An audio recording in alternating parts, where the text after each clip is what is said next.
By the gods, the unknown alien was ugly. But that was an unfair assessment, Mel thought to herself, as it hurried on by in the wrong direction. Everyone and everything was ugly in the dull red emergency lighting. The wailing klaxons weren't helping the situation either, only serving to stir up the panicking passengers more than was necessary. What they needed to do was stay calm and make their way to the emergency escape life pods. Being the only crew member in sight, Mel started to direct the crowd in the right direction, yelling to be heard over the noise. 10 minutes ago, the passenger ship Graceful Leap had been cruising between starports of the Driss Collective Worlds, serene and confident in the darkness of the void. Then something exploded. Mel had no idea what was happening. She had been asleep in her quarters like almost everyone else when it happened. It was just before dawn ship time. Hastily getting dressed, Mel tried to contact the ship AI for a status update. No response.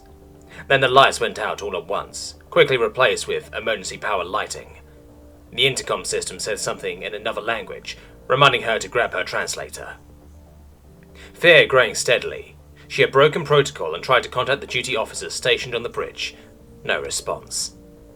This was her first real emergency experience. The drills hadn't done the situation justice, but Mel knew that she would be required to calm and assist the worried passengers. Her final clue to the seriousness of the emergency was when one of the bulkheads in her path refused to open. The only reason it wouldn't do so was if the automatic sensors detected hard vacuum on the other side.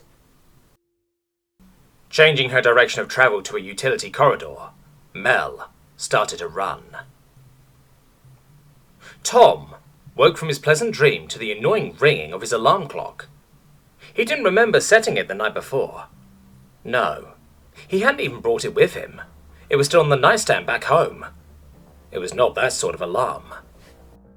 Suddenly wide-eyed, Tom threw himself off the oversized bed and started dressing in last night's clothes, still on the floor where he had left them. The lights changed red just as the ship-wide intercom garbled to life and wheezed an evacuation order, instructing all passengers and crew to the life pods. Even through the translator, whoever was speaking didn't sound very well. There was no time to gather his stuff. None of it was worth dying over. Hesitating for just a second, Tom grabbed his jacket and threw it on. You never knew. The last of the passengers had been loaded safely into life pods and launched. Mel was about to climb into her own when the little ugly alien came tearing around the corner at considerable speed. Damn, she thought. She must have forgotten this juvenile in the heat of the moment. It didn't have an adult accompanying it. Must have been separated in a panic. Fortunately, there were 2 one-person life pods left in this section of the hull. Unfortunately, one was damaged in the rush and had been pushed aside as unusable.